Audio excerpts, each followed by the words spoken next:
Yeah. Yeah.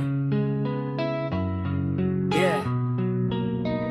Akala ko solid, akala ko tunay, pero sa dulo ako pala'y ginamit lang ng tunay. Ito'y kwento ng pagkakaibigang nasubok at sa likod ng ngiti may lihim palang bulok. Long una tayong nakita, parang kapatid ang turing sa bawat problema mo. Ako'y laging dumarating kahit wala akong pera, oras ko'y ibinibigay kahit ako'y pagod na para sa'yo. Sige pa rin, kasama mo sa saya, kasama mo sa lungkot. Kapag may problema ka, ako ang iyong takbuhan. Akala ko pareho tayo ng paninindigan, hindi ko alam may presyo pala ang pagkakaibigan. Habang ako'y nagbibigay, ikaw naman ay kumukuha. Habang ako'y nagtitiwala, ikaw pala'y may ibang plano. Nang wala na akong maibigay sa'yo, bigla kang nawala, parang di tayo nagkakilala noon. Ginapalaga o ginagamit lang ng kon.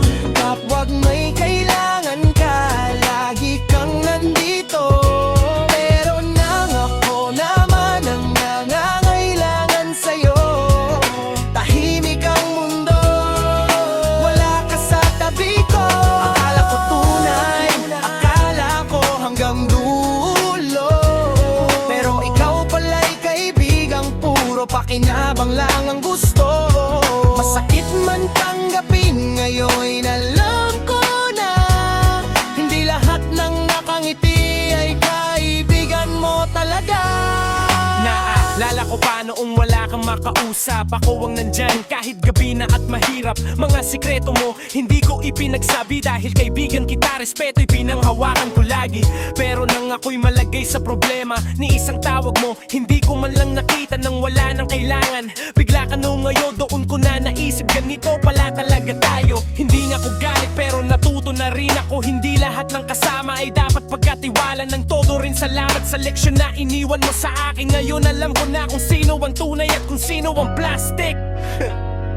Ang tunay na kaibigan, hindi lang nasa saya. Kapag bagsak ka, tutulungan kang bumangon pa. Hindi naghihintay ng kapalit sa kabutihan, dahil ang tunay na samahan walang kondisyon at dahilan. Kaibigan ba talaga o ginagamit lang ako? Ngayon malinaw na kung sino ang totoo. Hindi nga ako hahabol, hindi na magtatanong. Kung ayaw mong maging tunay, sarili ko'y iingatan ko ngayon. Akala ko tayo hanggang dulo, pero minsan kailangan ding matutong bumitaw sa peke at gulo. Sa lahat ng tunay na kaibigan, saludo ako sa inyo. Dahil sa hirap at ginhawa, hindi niyo ako iniwan dito.